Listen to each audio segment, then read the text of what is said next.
చిరంజీవి 4.5 దశాబ్దాలుగా చాలా మంది దర్శకులతో వర్క్ చేశారు.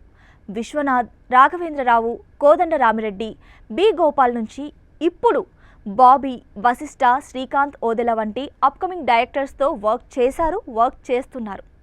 3 తరాల దర్శకులతో ఆయన పనిచేశారని చెప్పొచ్చు. ఇప్పుడు భారీ క్రేజ్ మూవీస్తో రాబోతున్నారు చిరంజీవి. అయితే ఇండియన్ సినిమా రూపురేఖలు మార్చేసిన రాజమౌళితో చిరంజీవి ఇప్పటి వరకు ఒక్క సినిమా కూడా చేయలేదు. గతంలో మగధీర సినిమా చేయాలనుకున్నారు, కానీ కుదరలేదు. ఆ తర్వాత ఎప్పుడూ ఆ ప్లాన్ జరగలేదు కూడా. తాజాగా దీనిపై స్పందించారు మెగాస్టార్. జక్కన్నతో మూవీ చేయకపోవడంపై రిగ్రెట్ ఉందా అని ప్రశ్న ఎదురైన నేపథ్యంలో తనదైన స్టైల్లో ఆయన స్పందించారు. తనకు ఇప్పుడు ఆ అవసరం లేదన్నారు. రాజమౌళితో సినిమా చేయడం టైం వేస్ట్ అన్నారు చిరు. మరి ఆయన ఏం చెప్పాలనేది చూస్తే, నేను రాజమౌళితో పనిచేయాలనుకోవడం లేదు. నాకు నేనుగానే జాతీయ స్థాయిలో గుర్తింపు తెచ్చుకోవాలనుకుంటున్నా. అందుకే రాజమౌళితో పనిచేయాల్సిన అవసరం లేదు. రాజమౌళి ఒక్కో సినిమాకి 4-5 ఏళ్ళు వర్క్ చేస్తారు.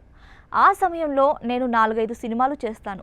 ఈ టైంలో అంత విలువైన సమయం వృధా చేసుకోవాలనుకోవడం లేదు అని చెప్పుకొచ్చారు చిరంజీవి. చిరంజీవి వ్యాఖ్యలు వైరల్ అవుతున్నాయి, ఫ్యాన్స్కి షాక్ ఇస్తున్నాయి కూడా. చిరంజీవి ప్రస్తుతం వశిష్ఠ దర్శకత్వంలో విశ్వాంభర చేస్తున్నారు. సోషియల్ ఫ్యాంటసీగా ఈ సినిమా రూపొందుతోంది. త్రిష ఇందులో హీరోయిన్. భారీ స్థాయిలో దీన్ని తెరకెక్కిస్తున్నారు. జూన్లో ఈ మూవీ రిలీజ్ అయ్యే అవకాశం ఉంది. మరోవైపు అనిల్ రావిపూడి దర్శకత్వంలో ఓ సినిమా ఇటీవలే ప్రకటించారు. ఈ మూవీ వచ్చే సంక్రాంతికి విడుదల కానుంది. అలాగే శ్రీకాంత్ ఓదెల దర్శకత్వంలో ఓ మూవీ చేయాల్సి ఉంది చిరు. ఇక చివరిగా RRRతో అలరించిన రాజమౌళి ప్రస్తుతం మహేష్ బాబు హీరోగా SSMB 29 పేరుతో మూవీని రూపొందిస్తున్నారు. ఇంటర్నేషనల్ స్టాండర్డ్స్లో ఈ మూవీ తెరకెక్కుతోంది.